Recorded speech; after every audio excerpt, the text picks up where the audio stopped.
Hello viewers, I am Rahul Gautam. Welcome back to our channel CG employ Adda. जैसा कि आप thumbnail में देख चुके हैं, आज हम वन रैंक वन पेंशन पर लेटेस्ट न्यूज देखने वाले हैं। जैसा कि आप जानते हैं, one rank one pension scheme defence forces pensioners के लिए 2014 से लागू किया गया था। इस स्कीम के तहत किसी भी पास्ट पेंशनर्स को करंट में रिटायर्ड होने वाले पेंशनर जो सेम रैंक और सेम लेंथ के हों के इक्वल पेंशन देने की व्यवस्था की गई थी। लेकिन इस स्कीम में कुछ खामियां गवर्नमेंट के द्वारा जोड़ दिया गया था। जैसे कि दो इसमें खामियां बहुत महत्वपूर्ण जोड़ी गई थी। एक जो था कि मिनिमम और मैक्सिमम, कोई भी पेंशनर जो जनवरी में इंक्रीमेंट लेके आ रहा है और एक दिसंबर में रिटायर्ड होके आ रहा है, तो दिसंबर और जनवरी दोनों में रिटायर्ड होने वाले का एवरेज पास्ट पेंशनर को देने की व्यवस्था की गई थी। इसके तहत क्या हो गया, एक जनवरी में रिटायर्ड होने वाले की अलग पेंशन हो गई, दूसरी दिसंबर में रिटायर्ड होने वाले की अलग पेंशन हो गई और उसके पास्ट पेंशनर्स का पेंशन अलग, उसका एवरेज हो गया। और एक दूसरी इसमें क्लॉज जोड़ा गया था कि ये रिवीजन 5 साल में किया गया। अब 5 साल में रिवाइज होने के कारण क्या हो गया कि अब मान लीजिए 2013 से जैसे ये लागू हुआ था, अब 2013 पास्ट पेंशनर्स को तो 2013 के एवरेज के इक्वल हो गया। लेकिन अब 2014 में रिटायर्ड होने वाले का कुछ अलग पेंशन हो गया, 2015 में रिटायर्ड होने वाले का कुछ ज़्यादा पेंशन बढ़ गया, 2016 में होने वाले का उससे ज़्यादा हो गया। अब रिवाइज 5 साल में होने का, यानी कि पाँच तरह से भी ज़्यादा तरह का पेंशन अलग अलग हो गया, जो कि जिसके वजह से क्या हुआ कि वन रैंक वन पेंशन अपने डेफिनेशन से अलग हो गया है, अपने डेफिनेशन को डिफाइन नहीं कर पा रहा है। वन रैंक वन पेंशन जैसा बोला गया वैसा इसमें इस 5 साल और मिनिमम और अब मैक्सिमम एवरेज का एवरेज जोड़ के देने के वजह से ये पूरी तरह से डेफिनेशन के अगेंस्ट में चला गया है।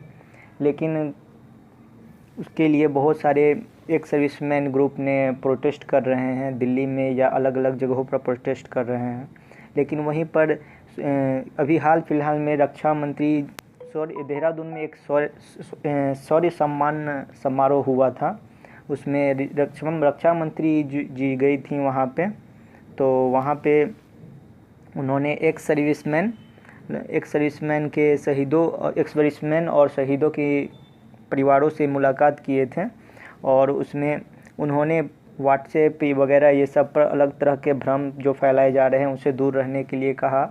और ये भी बोला कि अगर किसी को कोई डाउट है, इसमें कोई प्रॉब्लम है, तो वो डायरेक्ट उनसे या उनके मंत्रालय के थ्रू या सांसद विधायक के क्षेत्र के सांसद विधायक के थ्रू उनसे इस संबंध में डायरेक्ट बात कर सकते हैं। लेकिन अब 5 साल में जो रिवीजन होना था 2019 में फिर से वो 2014 जून से लेकर जून 2019 में फिर से रिवीजन होने का टाइम आ गया है, जो 5 साल में कंप्लीट हो रहा है। अब क्या हुआ कि इसमें कहा गया है कि लेकिन व्हाट्सएप पर उन्होंने कहा कि वन रैंक वन पेंशन के लागू होने के 3 वर्ष पूरा हो गया है। यानी कि ये वन रैंक वन पेंशन तो 2014 से लागू किया गया था, लेकिन ये मिलना चालू हुआ था 2016 से। 2016 से 3 वर्ष कंप्लीट हो रहा है 2019 में। इसके बारे में 3 वर्ष पूरा होने के बारे में उन्होंने बात की थी कि 3 वर्ष पूरा हो जा रहा है और 2019 में उसका समीक्षा किया जाएगा और उसमें कोई खामी पाया जाएगा तो रिवाइज किया जाएगा। लेकिन यूट्यूब चैनल्स पर भ्रम फैलाया जा रहा है कि रक्षा मंत्री ने ऐलान कर दिया है कि 3 साल में अब रिवीजन, 5 साल के जगह पर अब 3 साल में रिवीजन करने का फैसला किया गया है, जो कि सरासर गलत है, भ्रम फैलाया जा रहा है। अभी भी वही स्कीम, पुरानी स्कीम लागू है जो 5 साल में रिवाइज करने का है। उस फैसला में कोई चेंजिंग फ़िलहाल नहीं किया गया है। 3 वर्ष पूरा होने जा रहा है 2016 में से जो दिया जा रहा है डिफेंस फोर्सेज पेंशनर्स को वन रैंक वन पेंशन, तो वो 3 साल कंप्लीट हो रहा है 2019 में। 3 साल, हर 3 साल में रिवाइज करने का भी फैसला, उसके बारे में कोई नहीं आया है, कोई इन्फॉर्मेशन नहीं आया है। यूट्यूब चैनल वालों के द्वारा इसके बारे में गलत जानकारी दी जा रही है, इसलिए मैंने सोचा कि एक वीडियो इस पर बना दिया